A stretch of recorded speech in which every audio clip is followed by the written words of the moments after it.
नमस्कार दोस्तों, आज हम आपको श्री कृष्ण जी के भगत सूरदास जी की भविष्यवाणी से रूबरू करवाने जा रहे हैं। कृपया इस वीडियो को ध्यानपूर्वक देखें। संत सूरदास जी का जन्म मथुरा के रुनकता नाम के गांव में सन 1540 में हुआ। श्री कृष्ण जी के अनन्य भक्त सूरदास जी ने कलयुग के बारे में बहुत सी भविष्यवाणियां भी की है। उनकी भविष्यवाणी में एक धर्मात्मा का उल्लेख आता है, जिनका आने वाला विनाशकारी समय को एक धर्मात्मा द्वारा टाल देने के बारे में अपनी भविष्यवाणी में बताया गया है। आने वाला विनाशकारी समय तृतीय विश्व युद्ध की ओर संकेत करता है।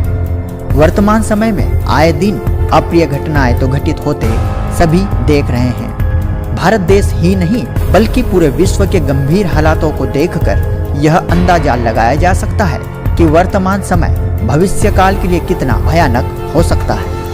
लेकिन अगर हम सूरदास जी की भविष्यवाणियों की बात करें तो हमें देखना है, क्या उनकी भविष्यवाणियों का संकेत इन्हीं घटनाओं की तरफ था, या फिर प्रकृति में कोई और उथल पुथल या कोई और अनहोनी घटना होने वाली है। अगर हाँ, तो क्या है वह प्राकृतिक उपद्रव जिसकी सच्चाई जानना हर मनुष्य के लिए बेहद जरूरी है। सूरदास जी की भविष्यवाणी वर्तमान के हालातों से ज्यों का त्यों मेल खाती है।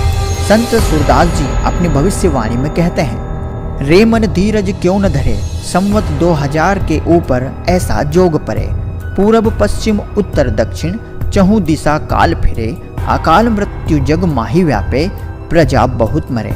सूरदास जी कह रहे हैं कि हे मन, तू धैर्य क्यों नहीं रख रहा। संवत 2000 में ऐसा भयंकर समय आएगा जिसमें चारों दिशाओं में काल का तांडव होगा। हर जगह अकाल मृत्यु यानी लोग बेमौत मारे जाएंगे। आगे सूरदास जी बताते हैं कि इस भयंकर समय के चलते समस्त जन समूह में अर्थात प्रजा के विशालकाय झुंड में पृथ्वी पर युद्ध जैसी तबाही होगी, जनहानि होगी, अर्थात काफी बड़ी संख्या में लोग मारे जाएंगे। आगे की वाणी में सूरदास जी कहते हैं कि एक धर्मात्मा इस विनाशकारी समय को वश में करेगा।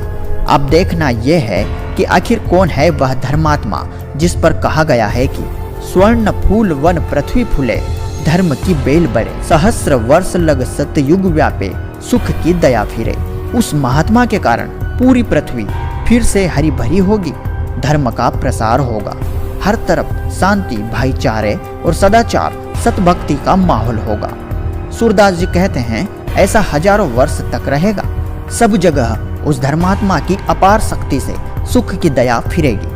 आगे कहते हैं, काल जाल से वही बचे जो गुरु ध्यान धरे, सूरदास यह हरि की लीला टारे नहीं टरे। सूरदास जी ने स्पष्ट कहा है कि काल के भयंकर जाल से वही बचेगा जो गुरु का ध्यान धरेगा। ये परमात्मा की लीला है जो टारे नहीं टरे। मैं पक्के विश्वास से कह रहा हूँ, ऐसा होगा ही होगा। दोस्तों, सूरदास जी के यह वचन हमें भीतर तक झकझोर देते हैं और यह सोचने पर मजबूर कर देते हैं कि आखिर वह धर्मात्मा कौन है जिसकी असीम दया से, या फिर यूं कहें कि उस महापुरुष के अथक प्रयासों से समस्त जन समूह में चेतना का नया विस्तार होना लाजमी है।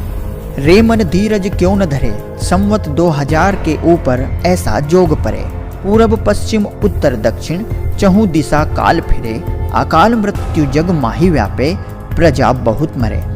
दोस्तों, इस भविष्यवाणी के बारे में अपनी महत्वपूर्ण राय हमें नीचे कमेंट बॉक्स में जरूर बताएं।